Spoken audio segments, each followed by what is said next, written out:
Okay students, now let's move on to our next topic, that is thermodynamics. तो first of all thermodynamics को define कर लेते हैं. Thermodynamics होता क्या है? It is the study between the relationship of heat and work. Simple as that. It is the study of relationship between heat and work. हमारे syllabus में बच्चों we only have the first law of thermodynamics. तो first law of thermodynamics क्या कहता है कि the heat supplied Q is equal to what? Change in internal energy plus work done by the gas. अब ये work done by the system या by the gas, do remember this word कि इसमें bye use हो रहा है. ठीक है, इसको मैं आगे एक्सप्लेन करूंगा कि work done by the gas और work done on the gas में क्या फ़र्क होता है. अभी सिर्फ ये याद रखो कि first law of thermodynamics tells us what कि heat supplied Q is equal to what? Change in internal energy plus work done by the gas. This is what? Work done by the gas या by the system. ठीक है, whichever आप जिसके लिए भी first law of thermodynamics apply कर रहे हो उसके लिए यहाँ पे work done by the gas या work done by the system आ जाएगा. अब इसमें यहाँ पे हमने एक चीज़ देखी है, change in internal energy. This कि heat supplied is equal to change in internal energy plus work done by the gas. तो बच्चों इंटरनल एनर्जी क्या होती है? एग्जामिनर कभी कभार पूछ लेता है कि डिफाइन इंटरनल एनर्जी. तो internal energy is the sum of what? Kinetic and potential energies of the molecules. अब आइडियल गैस में बच्चों ये होता है कि we have negligible intermolecular forces. हमने पढ़ा था, if I can show you ideal gas वाली slides, we studied ideal gas की अजम्पशन में व्हाट कि ideal gas has negligible intermolecular forces. ये फर्स्ट पॉइंट लिखा हुआ है. ठीक है, अब अगर आपके पास नेग्लिजिबल इंटरमॉलिक्यूलर फोर्सेज होती हैं बच्चों, तो आपकी पोटेंशियल एनर्जीज क्या हो जाती हैं? They become zero. ये ज़ीरो हो जाती है. तो इंटरनल एनर्जी फिर किस चीज़ का सम रह जाएगी? सिर्फ काइनेटिक एनर्जीज का. तो हमने क्या पढ़ा कि since internal energy is the sum of potential and kinetic energy, but ये होता है कि आइडियल गैसेस में आपकी फोर्सेस ऑफ अट्रैक्शन निग्लेजिबल होती हैं, तो ये पोटेंशियल एनर्जी ज़ीरो हो जाती है. तो internal energy is equal to what? Kinetic energy हो जाती है. और हमने क्या पढ़ा है कि काइनेटिक एनर्जी पिछले चैप्टर में ही पढ़ा था कि kinetic energy is directly proportional to temperature. तो बच्चों अगर सिर्फ मेरे पास internal energy is equal to kinetic energy and kinetic energy is directly proportional to temperature, तो I can say that internal energy is directly proportional to temperature. क्यों? क्योंकि बच्चों internal energies only contain kinetic energy.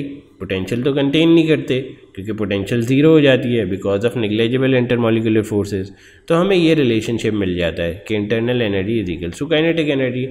अब अगर kinetic is directly proportional to temperature, तो मैं kinetic की जगह क्या रिप्लेस कर सकता हूँ? Internal energy. तो मुझे रिलेशनशिप क्या मिल जाएगा कि internal energy is directly proportional to temperature of ideal gas.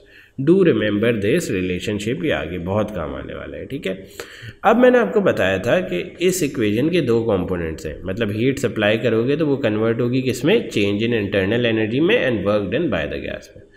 अब ये पढ़ लेते हैं कि work done by the gas और work done on the gas में क्या फ़र्क होता है. ठीक है, फर्स्ट ऑफ ऑल बच्चों किसी भी गैस के लिए वर्क डन निकालने का फॉर्मूला क्या होता है? Pressure into change in volume. Change in volume क्या होता है? Final volume minus initial volume. ठीक है, किसी भी गैस के वर्क डन निकालने का फॉर्मूला क्या होता है? Pressure into change in volume. और चेंज इन वॉल्यूम किसके इक्वल होता है? Final volume minus initial volume. Simple as that. ठीक है, अब बच्चों work done by the gas तब होता है जब आपका वॉल्यूम इंक्रीज़ कर रहा होता है या गैस एक्सपैंड कर रही होती है, या जब final volume is greater than the initial volume. ठीक है, तब आप क्या कहते हो कि work is done by the gas. Okay, अब work done on the gas कब होता है? Work done on the gas तब होता है जब आपका वॉल्यूम डिक्रीज़ होता है या गैस कंप्रेस होती है या final volume is less than the initial volume. और हमेशा बच्चों ये याद रखो कि अगर आपका work done by the gas is positive, ठीक है, this is work done by the gas, तो अगर आपको इसको work done on the gas में कन्वर्ट करना है तो आप सिर्फ इसको नेगेटिव वैल्यूज़ में कन्वर्ट कर दोगे. ठीक है, ये चेंज जो है फॉर्मूला में भी एविडेंट है. ये देखो यहाँ पे क्या हुआ है, heat supplied Q is equal to change in internal energy minus W हो गया। जब भी माइनस डब्ल्यू हो जाएगा तो दिस मीन्स व्हाट कि work done on the gas हो रही है। ठीक है, now let's move on to some types of thermodynamic processes. ठीक है, अब कुछ टाइप्स होती हैं थर्मोडाइनमिक्स प्रोसेसेस की जो कभी कभार एग्जाम में पूछ लेता है examiner. First of all we have isobaric processes. Isobaric processes कौन से होते हैं? जिनमें प्रेशर कांस्टेंट रहता है। ठीक है, अब प्रेशर कांस्टेंट रहता है तो चीज़ क्या चेंज होती है? टेम्परेचर और वॉल्यूम। ठीक है, लेट सपोज ये पी वी के ग्राफ्स हैं दो। हमने क्या किया, पॉइंट 1 से अपनी जर्नी स्टार्ट की और फिनिश की कहाँ पे? पॉइंट 2 पे। अब देख रहे हो प्रेशर थ्रू आउट कॉन्स्टेंट है P1, चेंज क्या हुआ है? वॉल्यूम। वॉल्यूम गया है V1 से V2, तो ये क्या हुआ है? Work done by the gas. Volume expand हुआ है ना, तो work done by the gas. ये हमने यहाँ पे लिख दिया work done by the gas. Plus क्या होगा? प्लस इंटरनल एनर्जी इंक्रीज होगी डिक्रीज होगी? इंक्रीज होगी। देखो जब हम 1 से लेकर 2 तक गए हैं तो पहले हमारा टेम्परेचर क्या था? T1, ये जो इस कर्व पे पूरे टेम्परेचर था।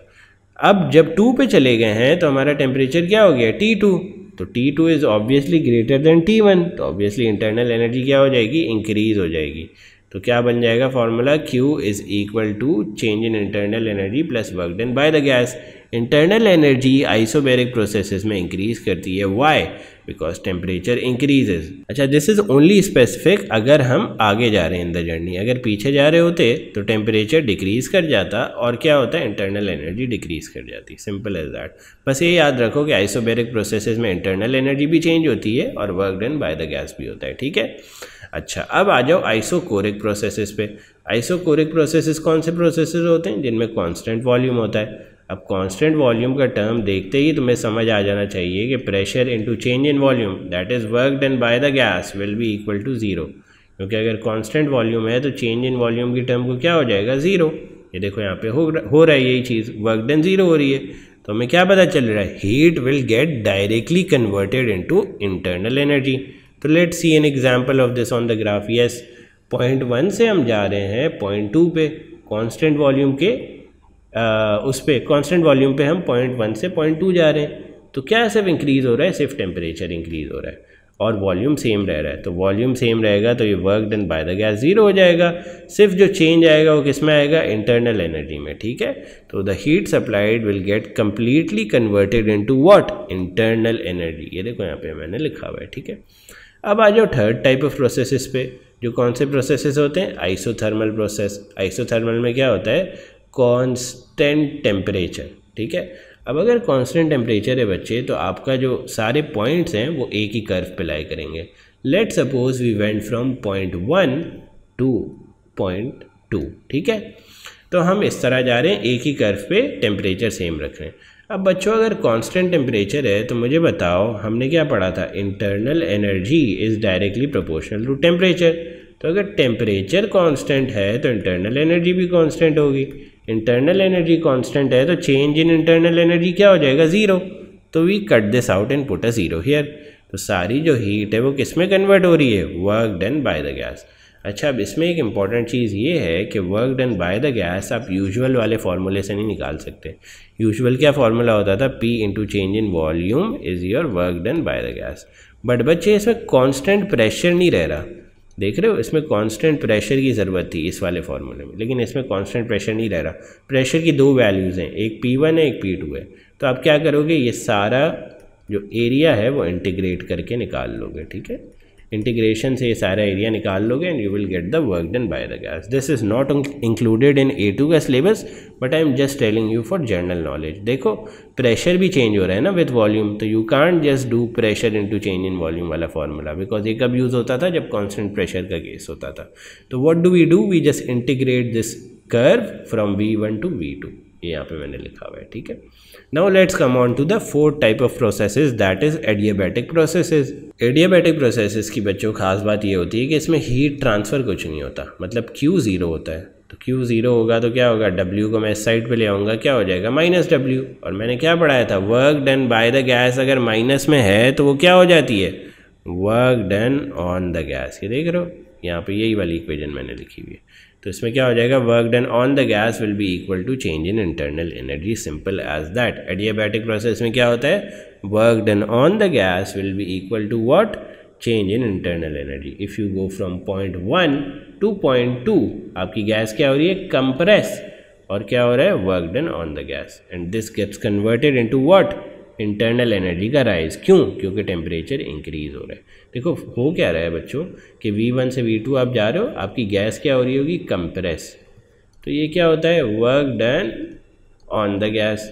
अभी work done on the gas gets converted into what, increase in internal energy. Why? Because temperature T1 से T2 जा रहा है, T2 बड़ा है T1 से, तो अगर टेम्परेचर बढ़ गया तो इंटरनल एनर्जी भी बढ़ जाएगी according to this relationship that we calculated earlier in the video.